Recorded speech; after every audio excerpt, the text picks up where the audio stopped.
Okay, let's take a look at something a little different, something we haven't looked at before, I don't think.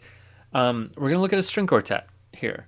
Okay, so this is just a couple measures from Mozart String Quartet in D minor, third movement.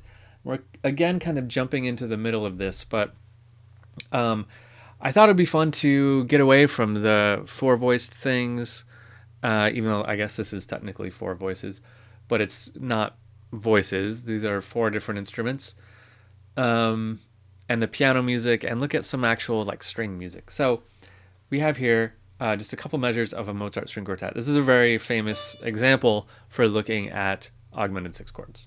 Let's hear it.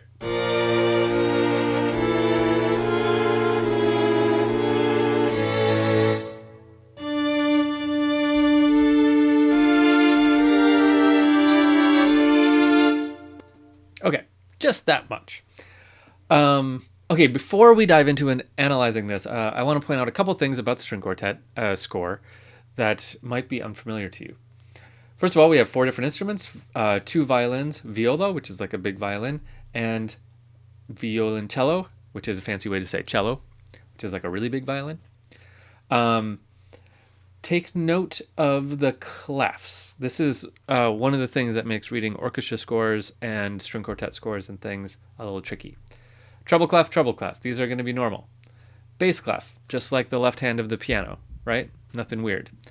This funky symbol we may have looked at way back in the beginning of all of these music theory classes. This is what we call a viola clef. Sometimes we call it C clef. This is a whole different clef. So all the notes are different here. Like this is not a B sharp. The way to read this clef is look at where it kind of comes together at this little point right in the middle. That is going to be on C. Okay? So you're thinking, no, that's B. Nope, that's C now. So this middle line is C. Yeah, it makes it hard to read. It takes some getting used to. You can look at the key signature, right? We have a B flat, B flat. This is still a B flat. So where that is a B flat. If you go up one, that's C. So watch out for that. It makes reading these a little tough. I'll kind of translate for you, I guess, but as we analyze it. But so this is going to be F, E, D, C, D, E, right?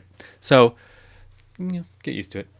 I think that's it. Otherwise, everything else works the same. So we're going to analyze this, and we're going to find ourselves an augmented six chord, or maybe more than one. Who knows?